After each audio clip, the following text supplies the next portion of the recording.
On a crucial morning when I had a major presentation involving a massive deal worth $5 billion, I arrived at the venue just in the nick of time after helping a pregnant woman who had collapsed at the station. At the venue, a coworker who always viewed me as a rival had already finished distributing the materials and was taking credit for it.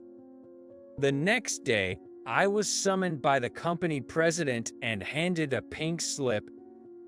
What's the meaning of being late for such an important presentation?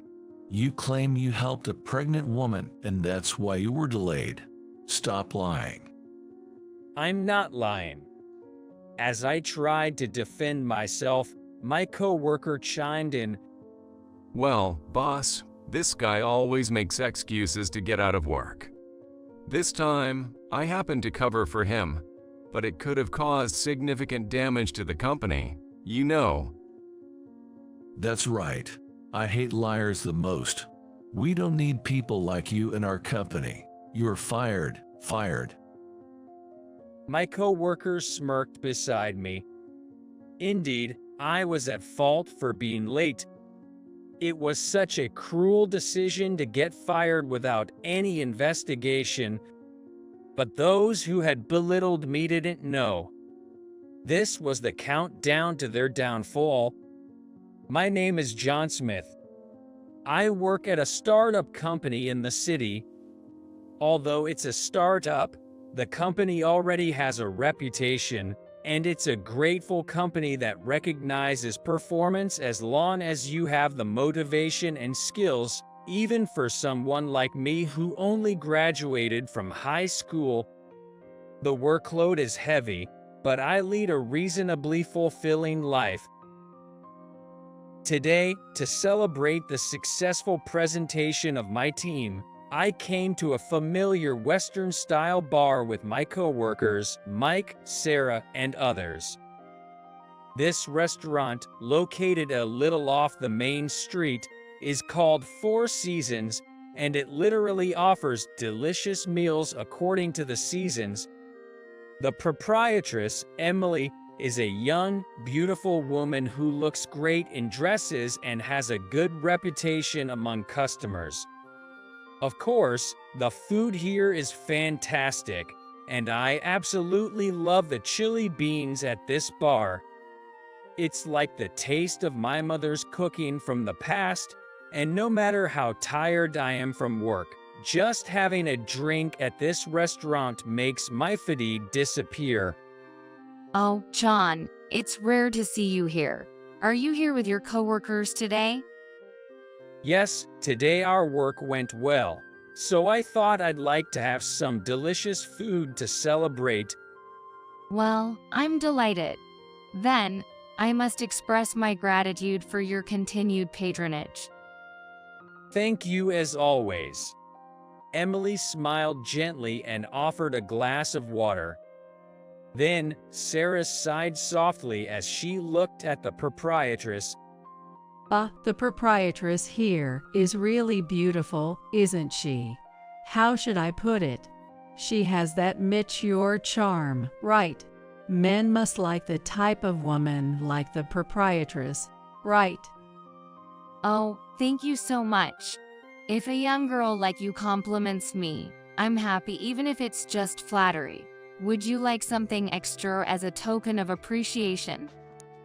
Saying that, Emily handed over a small dish. Here you go. It's free. Oh, it looks delicious. Watching the exchange between the two women, I took a sip of my beer with a smile. Suddenly, Sarah asked, John, do you also like women like the proprietress? I cleared my throat slightly and replied, well, I don't think there's a man who dislikes women like the proprietress, right? In response, Sarah, with a displeased look on her face, poured more beer into my glass. Oh well, I'm just a young'un with no special talents, after all. Oh, come on, aren't you already drunk without even drinking? I'll drink more. I'll drink as much as I want. After that, Sarah continued to interact with me in various ways, but one person who seemed unimpressed with it all was a male colleague named Mike. Mike graduated from a well-known university, and when we first joined the company, we worked well together. However, as soon as he found out I was a high school graduate, his attitude completely changed. He would delegate all the tedious work, like data collection and analysis, to me, while taking credit for the easy tasks. Hey, John, I'll need those documents by tomorrow. By tomorrow. I haven't even finished the ones you asked for yesterday. Oh, come on. If you're a high school graduate who worked your way up, you've got the determination, right? Your only strength must be your physical stamina. He made such sarcastic remarks and pushed more work onto me. Sarah, my coworker, didn't seem to like Mike's approach, and he often complained. Geez, he never does any of the hard work himself and just pushes everything onto John. Even though we're at the same level, he acts like he's superior. I'm sure he's just jealous because everyone at work likes John. Sarah, don't say that. I'll do my best in the areas where I can contribute. Oh, John is just too kind. Anyway, be careful not to overdo it. You might collapse if you push yourself too hard. Oh, thank you. I stayed late that day, too, and finished all the work assigned by Mike. I know Mike looks down on me for being a high school graduate, but I don't feel any shame about my education. That's because I chose to stop pursuing a college degree. My mom used to run a children's cafeteria in a separate building at home, providing free meals to children who couldn't eat properly. She was what you might call an interfering and big-hearted mother. After work, my dad would rush to the store to buy groceries, and I had been helping out since I was a child. Children with various circumstances would come to the children's cafeteria. Among them, there were siblings named Em and Jin, who often visited. Em's family was a single-parent household, and her mom worked multiple part-time jobs. For dinner, Em and her little brother Jin would split a hot dog in half and share it. Em and Jin always looked so skinny. I remember when my mom, out of concern, brought them to our cafeteria for the first time. Children need to eat a lot, play energetically, and sleep well. That's their job, right? My mom said with a hearty laugh as she served them a mountain of chili beans. It had been a while since they had eaten such warm food, so they kept saying how delicious it was and stuffed their mouths with rice. After that, the two of them started coming to our cafeteria every day, and we became as close as siblings. I wonder what Em and Jin are doing now. Are they doing well? I sometimes think about everyone as if they were real siblings. The children's cafeteria receives some donations as an NPO, but most of the expenses are covered by the management. My grandparents used to have a hobby of farming, so we often directly sourced ingredients from the farm. For me, an only child, it felt like having many little companions. Watching the young siblings enjoy their mother's cooking with smiles on their faces, even though they had been thin, made me happy. Amidst such a life, when I was in high school, my dad passed away due to illness. My mom considered closing the children's cafeteria, but I didn't want her to. So I gave up on going to college and started working. In the end, a few years later, my mother also followed my father, and the cafeteria had to be closed. However, I don't regret my choice. I love the smile on my mother's face when she ran the cafeteria. Even now, I occasionally reminisce about the mother who cooked happily and the children who ate her food with delight. I heard that the siblings were taken in by distant relatives. Lately, I've been wondering how they're doing now, and I find myself immersed in those thoughts more often. Mike emphasizes my lack of formal education, but I believe that having the ability to perform well at work is more important than education. So, I decided to work hard without worrying about how much he mocks me. Since I finished the data analysis assigned by Mike quickly, I started preparing materials for tomorrow's planning meeting. In that meeting, our company will decide where to focus its efforts for a new genre of products, which will involve developing new business partners. In the end, during the meeting, we decided to handle products with a high sales rate, considering cost effectiveness. After that meeting, I was summoned by the manager. John, I'm thinking of interesting you with the presentation for the new product this time. It's about expanding to new business partners, so stay sharp.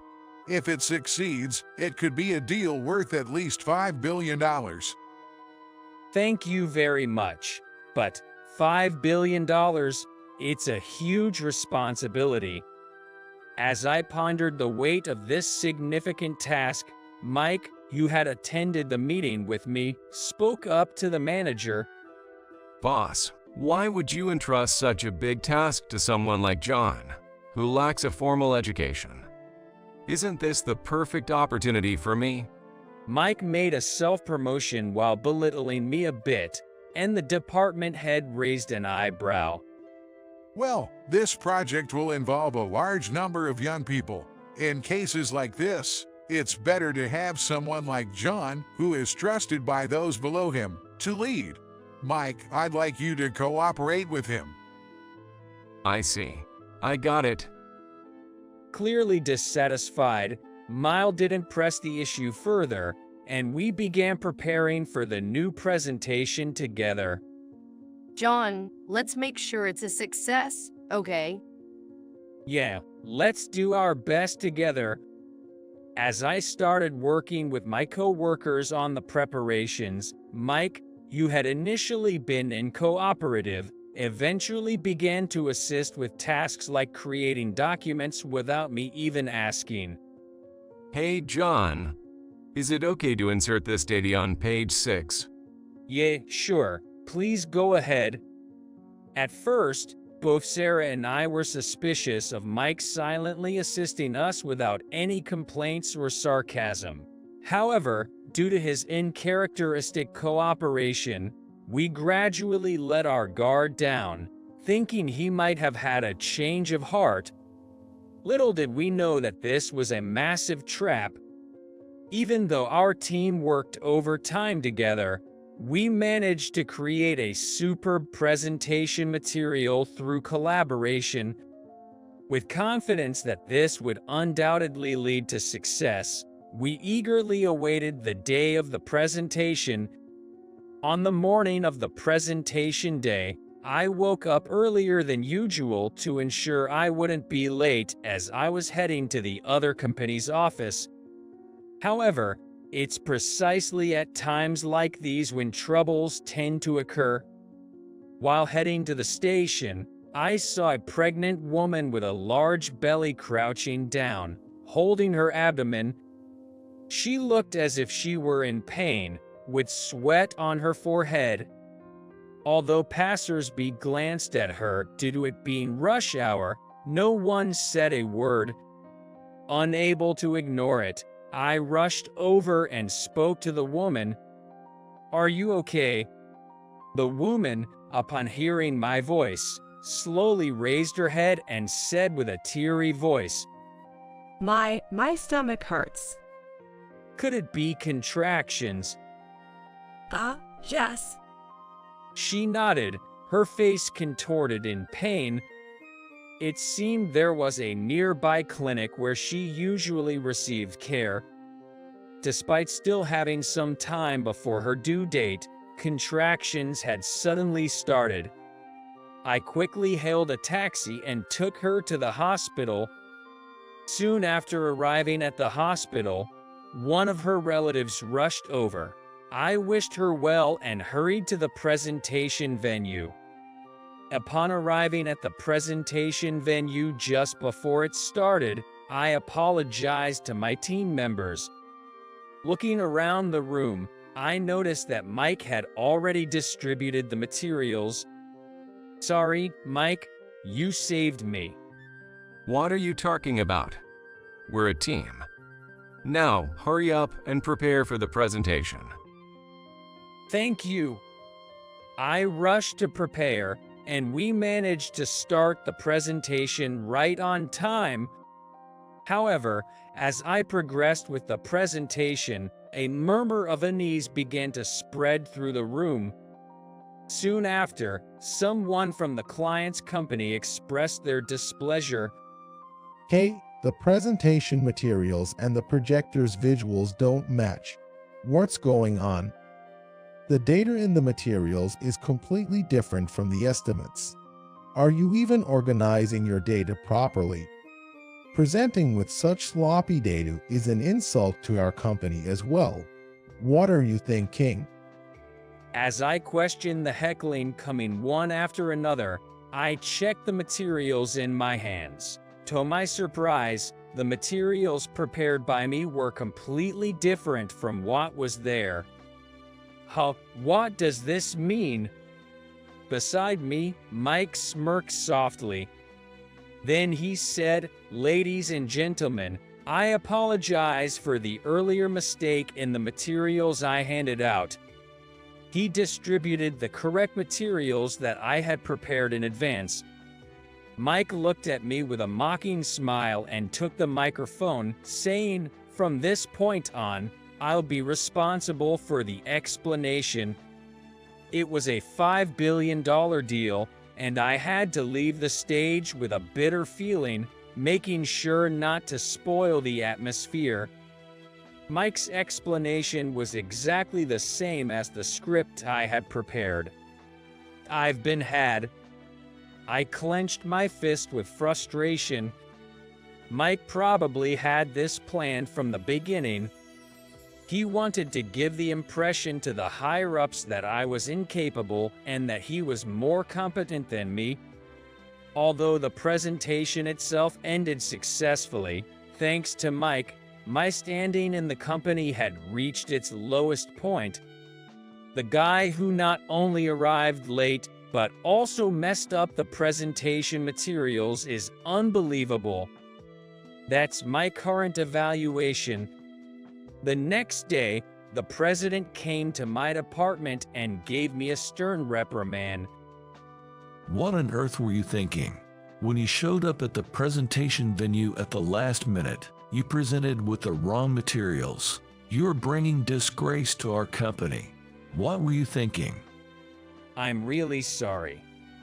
After sincerely apologizing, I explained that I had been late for the presentation due to helping a pregnant woman in the morning, and that the presentation materials had turned out to be different from what I had prepared. However, it was at that moment that Mike intervened. Boss, what John is saying is completely nonsense. This guy is all talk, always trying to manipulate everyone like this. Even the success of the previous presentation, the department had attributed it to John, but it was me who did all the data analysis. As for this issue with the materials, when I asked him if he was sure, he said yes. Based on my experience, I had a feeling that the data might be wrong, so I had prepared different materials just in case. Fortunately, they came in handy. Everything Mike was saying was pure fabrication. However, in the current situation, I knew that no matter what I said, the president wouldn't believe me. I clenched my teeth and swallowed my frustration. Is that so? You're Mike, right? I heard you graduated from a prestigious university with outstanding grades. Well, it seems that your education wasn't in vain. Well done. If, by any chance, this deal hadn't gone well, our company would have suffered a significant blow. No, it's nothing. I just did what I had to do. I see. That humble attitude is commendable. But I've heard that John is considered a promising talent by the department head. I'm disappointed. And personally, I hate liars the most. Someone who is late for an important business deal and tells lies is not needed in this company.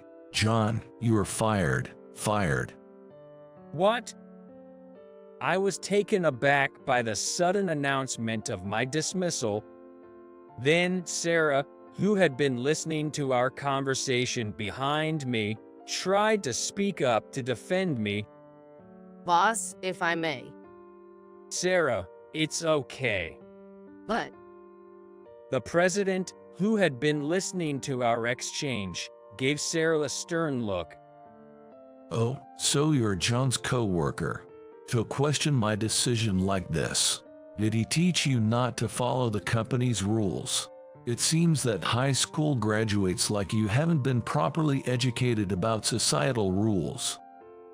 I realized that if I said more, it would only worsen her situation. So, I instinctively spoke up to defend her. Boss, as you say, this mistake is entirely my responsibility. She didn't know the circumstances. I apologize. I see. If you understand, submit your resignation letter promptly and leave.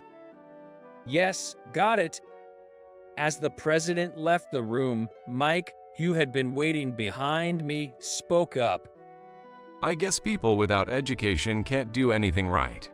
Checking the materials before distribution is the basics of the basics. What the heck? Also, don't trust people blindly. And it's not a good idea to try to please everyone.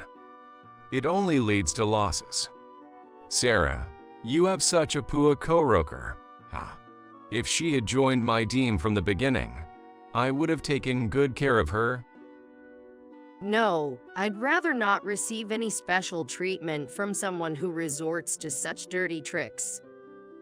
Is that so? You'll regret it later. I realized that this was Mike's true nature. I had always suspected that he looked down on me for being a high school graduate, but I never thought he would go to such lengths to undermine me. I would have done anything, whether it was data organization or analysis, if he had asked. Why did I have to be resented like this? The more I thought about it, the emptier I felt. The younger coworkers, including Sarah, were against my resignation, given what Mike had done and the president's decision. However, in our company, the president's orders were absolute. Unless there was a compelling reason, there was no way to overturn a resignation. I calmed everyone down and decided to use up the accumulated paid leave from the next day. I had been with the company for a long time, but once my paid leave was over, it would be time to say goodbye. That night, I stopped by the familiar small bar called Four Seasons. Tears welled up in my eyes as I was greeted by Emily with her usual gentle smile. She looked surprised to see me like that, but I think she sensed that there was a reason behind it. Here, today I'll treat you, okay? Drink to your heart's content and forget about your troubles. She said that. Emily, I got fired from the company. Oh my, well, but it must be for a good reason, right, John? Yay, well, do you remember that coworker, Mike, who came here with me the other day? Oh yes, I remember. He got me good. I told her about how I had encountered the pregnant woman in labor that morning, how I had taken her to the hospital, and how I had fallen into Mike's trap. I see. But John helped a pregnant woman and her child, right? Isn't that amazing? To take the right course of action as a human being. It's a dark future for a company that fires someone like that. On the contrary, maybe it's a good thing you left early. Do you think so? Yes, John, I'm sure you'll find a new job quickly. Emily, thank you, but I might be unemployed for a while, so I won't be able to come here. Oh, don't say that. If it's you, John, you're always welcome here. In fact, I'd even treat you for free. That's funny, Emily, that's a bit too much. But I appreciate your kindness. Thank you. It's okay. I'm sure good things will come your way. My instincts are surprisingly accurate. Emily's smile made me feel warm. Then, about 2 weeks later, my home intercom rang. I couldn't think of anyone who would visit my house other than a delivery person, so I went to the door.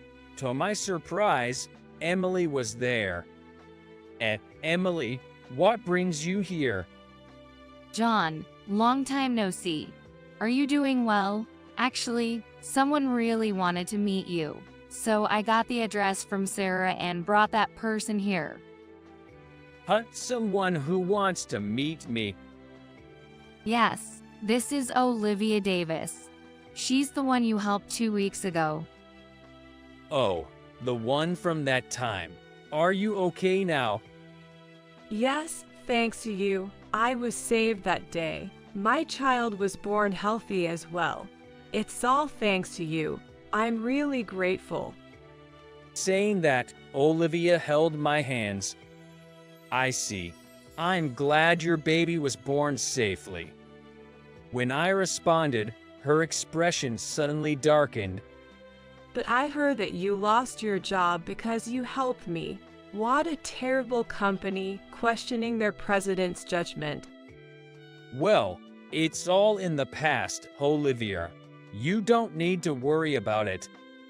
No, I can't let it go. The person who saved my life and my child's life is facing such an unfair situation. I can't just stand by and do nothing. Can you tell me more about it? In response to her strong request, I explained everything that had happened up until that point. Now that I thought about it, it had been a while since I had talked to so many people recently. In that case, John, I think I can help too. Really? I actually came across an interesting idea. So, if we're going to get back at them, I have a good plan in mind. What do you mean? After that, we discussed various things about the future. By the way, John, have you been eating properly lately? With that, Emily offered me a lunch box filled with fried chicken and hamburgers that are often served at small bar. People need to eat well, or they won't have the energy for what lies ahead, you know? So, eat up and prepare yourself for the future. Emily, thank you. You're welcome.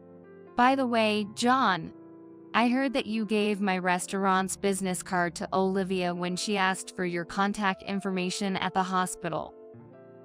Oh, that's why Emily came to my house with Olivia. Yes, that's right. You're surprisingly absent-minded, aren't you? Sorry. I laughed it off, but the truth was, I felt so embarrassed that my face turned red. The fact was, I was a fan of the Four Seasons and Emily, both in name and reality. I had been carrying the Four Seasons business card as a kind of talisman with me all the time. In my hurry to get to the presentation and worried about being late, I had accidentally handed the Four Seasons business card to Olivia when she asked for my contact information. I realized that the reason I couldn't find that business card after being fired from my job was that I had given it to Olivia by mistake. However, as a result, I gained strong allies in Olivia and Emily. Sometimes, things work out for the best. Oh, Olivia, do you still have that business card with you? Yes, look, I've been carrying it with me carefully. Could you exchange it with my business card? Why's that? When Emily asked, I stammered but gave an honest answer about my feelings. I really love your bar, Emily. No matter how tired I am, the moment I step into your place, I feel refreshed. So, your business card is like my mental stabilizer or charm. Well, I'm glad to hear you say that. In response, Emily blushed with a smile. Then until John joins the new company and comes over here confidently, I'll deliver our meals for you. Huh? Oh my, John, you can't refuse an offer from a woman you know. Olivia gave me a lukewarm look and scolded me. Blushing, I thanked Emily. On my last day off, I went to the office. Then, the manager hurriedly called me over. Hey, John and Mike, and those who were involved in the presentation the other day, come to the president's office quickly. Huh? Mike seemed puzzled as to why he was called, but I somehow felt like I could see the future where this would all be resolved. Well, it might be nice to see you scolded by the president for the last time. Mike grinned defiantly, and in my mind, I stuck out my tongue at him. When we went to the president's office, there were a pale-faced president and the president of our business partner. John, about your resignation, I want you to forget it. The president told me first. Boss, what happened all of a sudden? Today is my last day at this company. No, it's about the $5 billion deal we made the other day. The president of the other party really wants you to be in charge. If you don't take charge, he says he'll cancel the deal. The president stammered with his excuses, and Mike quickly retorted, Boss, what are you saying? You said we don't need a liar like him in our company. What happened to leaving the responsibility for this deal to me? You, shut up. This is not the time for that. Then, the president's business partner, who had been listening to the conversation on the other side, spoke up. Why you call John a liar? Because he's saying that because the other day, during the presentation, he lied about you helping a pregnant woman and being late for the presentation, right? Oh, John, was it a lie that the reason for your lateness was helping someone in labor? No, it's true. I was late to the presentation because I couldn't move due to the start of labor pains, so I took a taxi to the regular hospital. I see. So, what kind of woman did you help? Yes, she was a woman in her 20s named Olivia Davis. She said the baby was born safely, so she came to my house the other day to thank me. I see. My granddaughter was just born the other day too. It's quite a coincidence. Besides, my daughter also had labor pains suddenly at the station and was taken to the hospital by a kind man. His name was John Smith, right? Huh?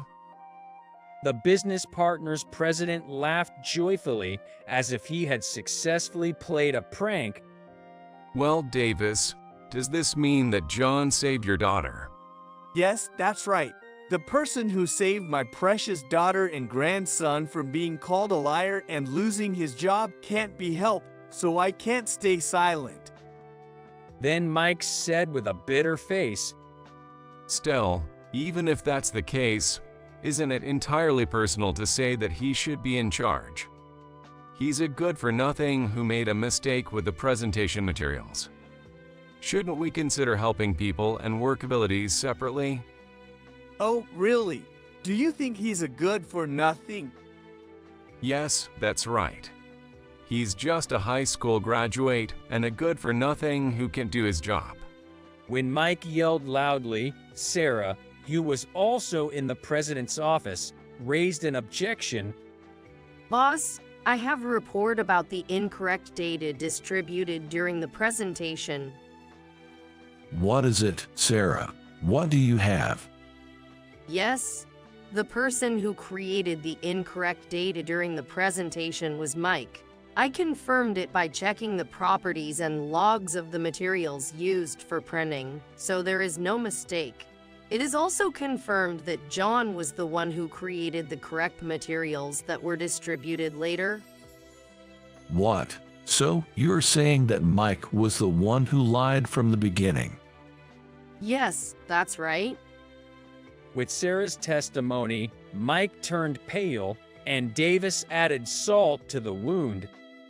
Furthermore, it seems that he paid the part-timers in our company to act as bystanders just to frame John. Boss, what are you talking about? Mike, flustered, tried to deny it, and Davis said with amusement, I was also at the presentation place, so I felt something was strange. The young people who usually don't make a fuss about incorrect materials were making an unusually big fuss that day. I scolded them later for their lack of manners. At that time, I heard about John from my daughter. When she said that she heard about it, I thought something was wrong, so I asked them. Then they easily admitted that they had received money from you and were asked to make a scene to make it seem like John was at fault. Mike, you bastard, what the hell did you do? That means that John has been doing my work up until now. That's why her work has been slow lately. Still, that's not true. I'm more capable than this high school graduate.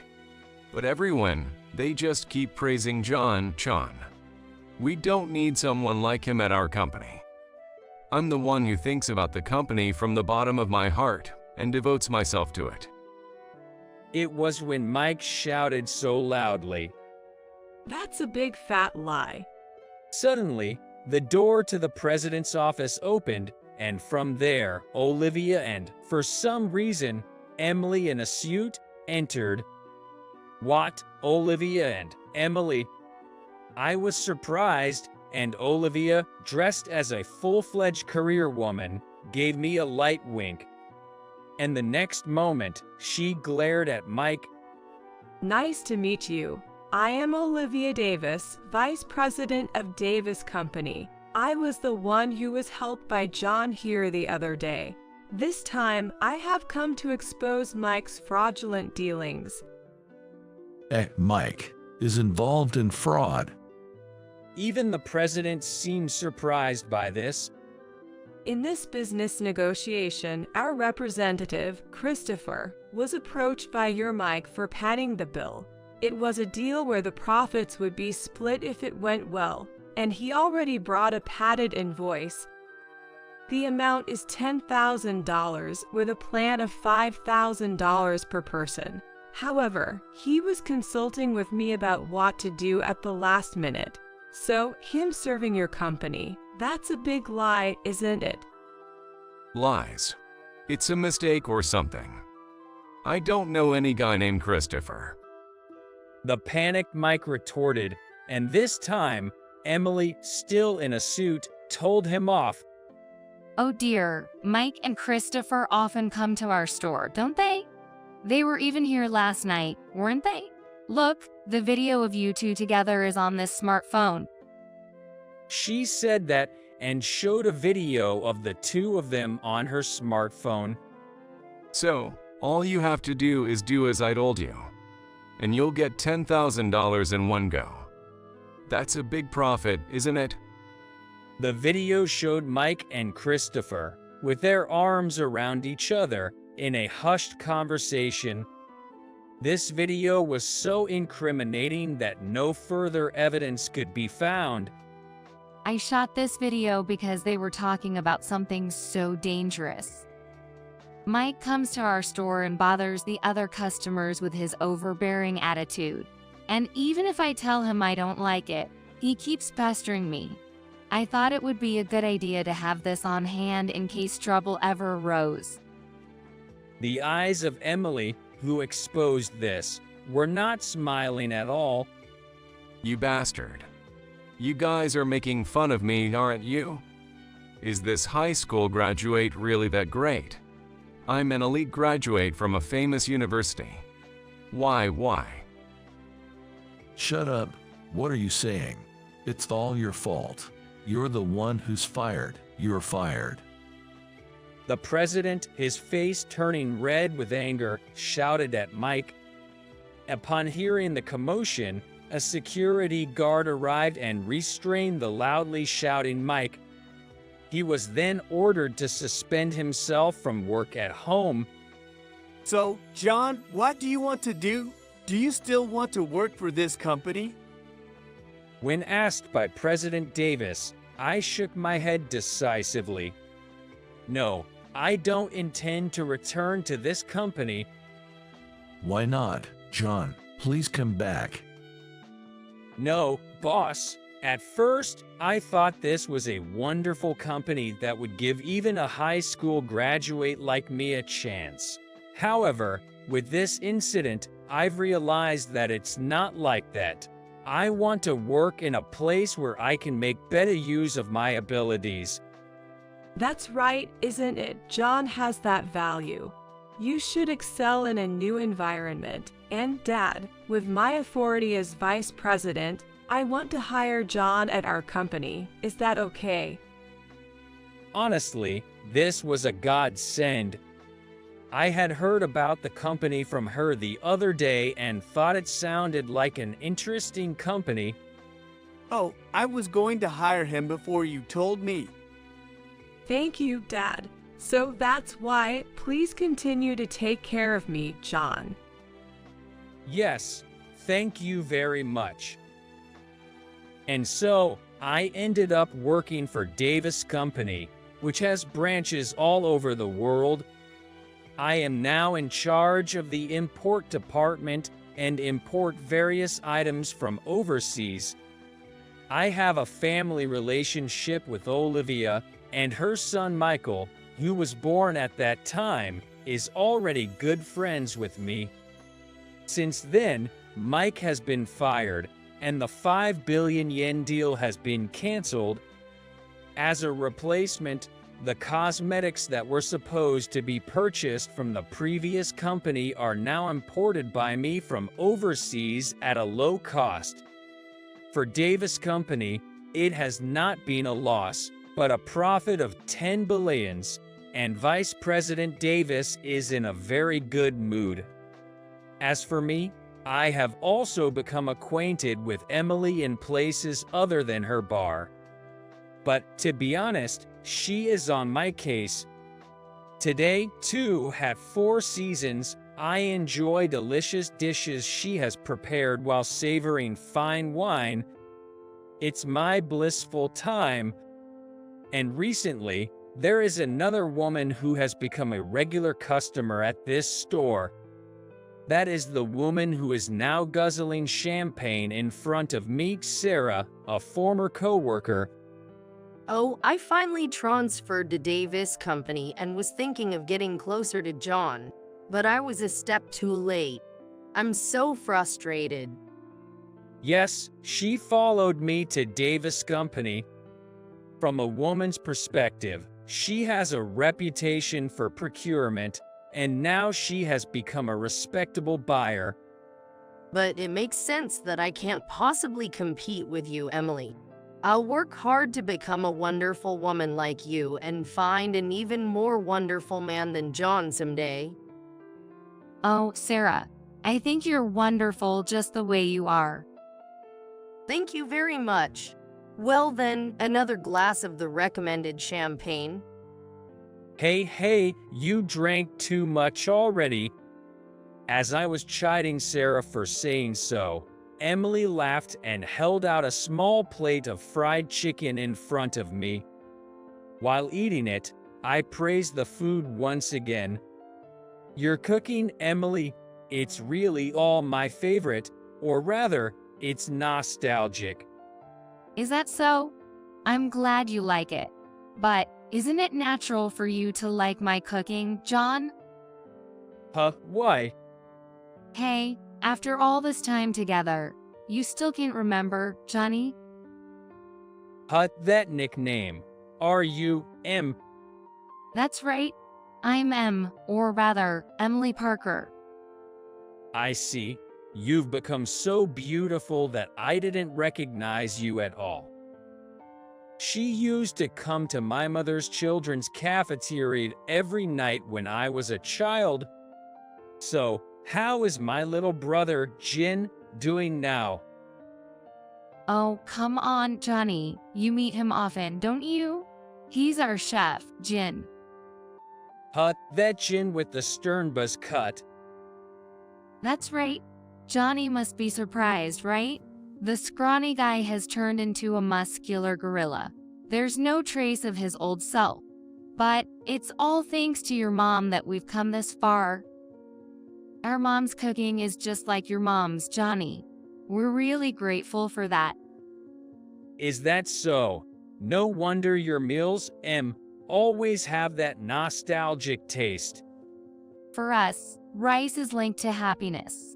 When we were hungry, we felt really sad and didn't feel like doing anything.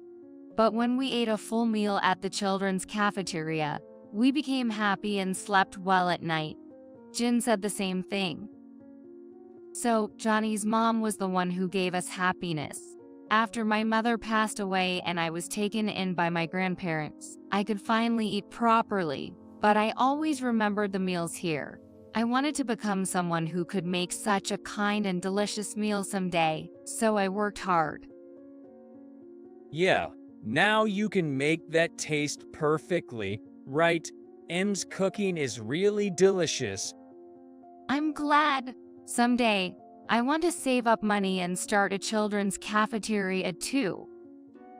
That's right. Your dream will definitely come true. In the past, it was a children's cafeteria that relied on donations, but now even major convenience store chains have entered the children's cafeteria scene. Leftover lunch boxes and snacks that were supposed to be disposed of. There are many children who consider themselves happy just by having those fill their stomachs. However, a warm meal prepared with care can also warm a person's heart. She wants to create such a warm children's cafeteria. I know how challenging it can be, so I want to help her in any way I can. For that, I hope to find a way to source affordable ingredients from overseas someday. It's a mysterious bond created by warm meals. It's also a bond that my mother established with her generous meddling and warm smile. I truly want to cherish this important bond forever.